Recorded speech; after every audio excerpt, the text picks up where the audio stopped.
Early in the 4th era, the Mages Guild is dissolved and is replaced by the Synod and the College of Whispers, according to the Infernal City novel. We don't know much beyond that, and we probably won't until the Elder Scrolls V is released. So I've had to use a bit of artistic license here, but Origin of the Mages Guild 7 has a new chapter to Origin of the Mages Guild, and the chapter deals with the dismantling of the Mages Guild and the foundation of the Synod and the College of Whispers. So you actually see some quite dramatic changes taking place inside the Arcane University. Now naturally there's compatibility issues to be considered here. What do you need, So they've been champion? considered in the design phase. Obviously certain changes can't be avoided. If I want to make a convincing job of it, I've got to accept there will be problems, but some problems can be avoided, and one of the problems that can be avoided is ownership of various cells. Everything the Mages Guild owned was owned by the Mages Guild faction, and in order to maintain compatibility, I cannot change the ownership of any of them cells.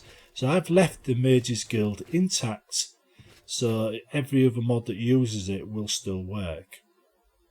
What I haven't done is make any dramatic changes to the sort of things that would cause dramatic incompatibility problems to arise. For instance, the Archmage's Tower.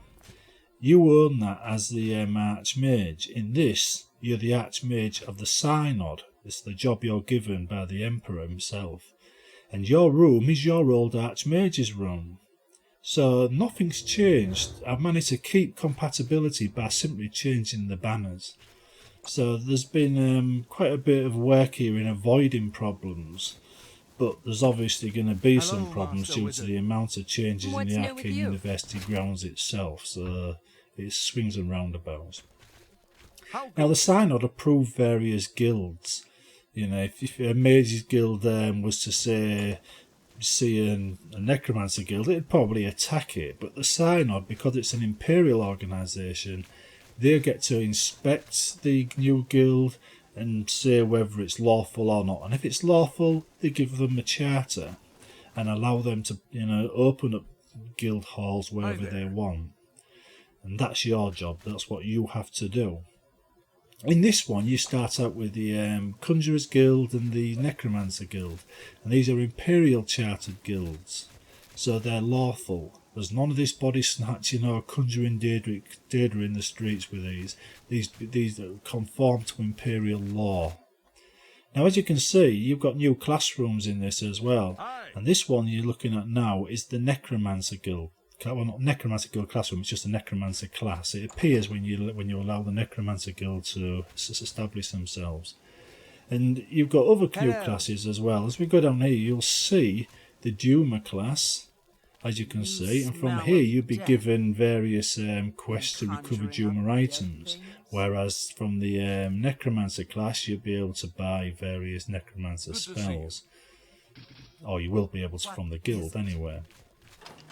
As we go along further, you've got the Students' Bar, which is empty right now, so we'll have to come back later on a night. We've got the Room of Venoms. This room is dedicated to the production of poisons, and there's still a few bits I've got to do in here, obviously.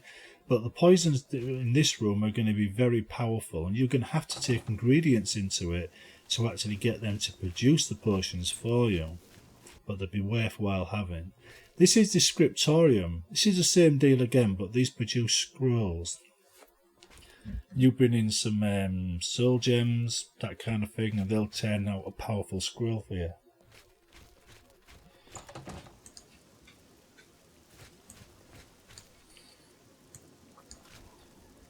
Now, as we go along a bit further, you'll start to see the walls from the Arcane University missing as well. One of the changes to the Arcane University to open it up to all magic users was to remove that wall on the fence that separated the guild from everything else. So now it's more like a mage's village. And it's also where the Imperial battle mages are trained. So you'll see quite a few battle mages walking around. They've got their own bar, they've got their own Legion office, and they even attend certain classes such as Destruction class, etc, etc. What you're looking at now was the Necromancy Guild, the Imperial version, the nice, clean, tidy, orderly version that doesn't do any grave robbing or do anything evil. As you can see, certain rooms are out of bounds because you need to be a member of the guild to enter them. As we walk around further, you'll see the Synod offices there. And there's a mage, one of the new ones. You notice the robe's new.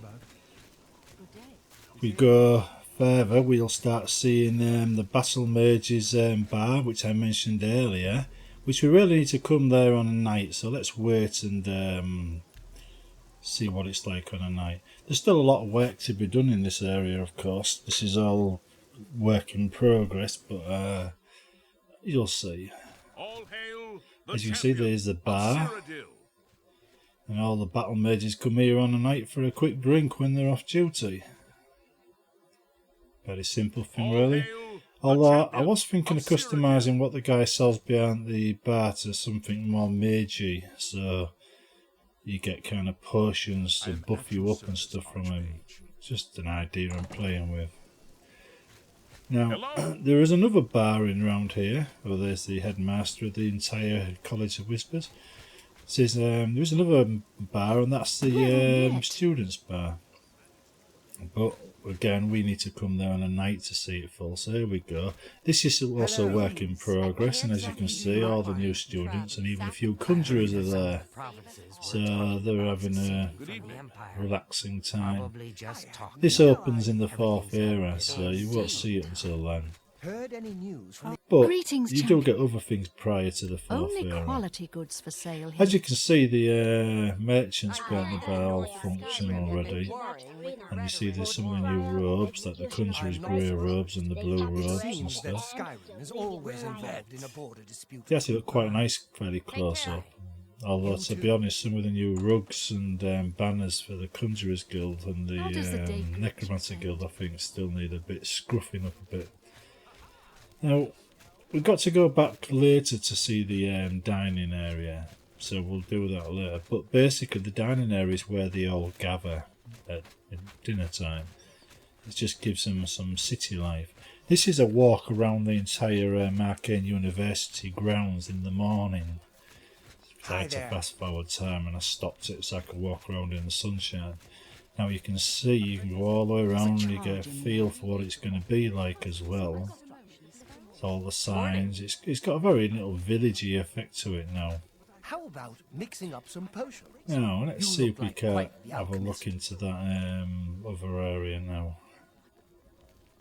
Now here we go.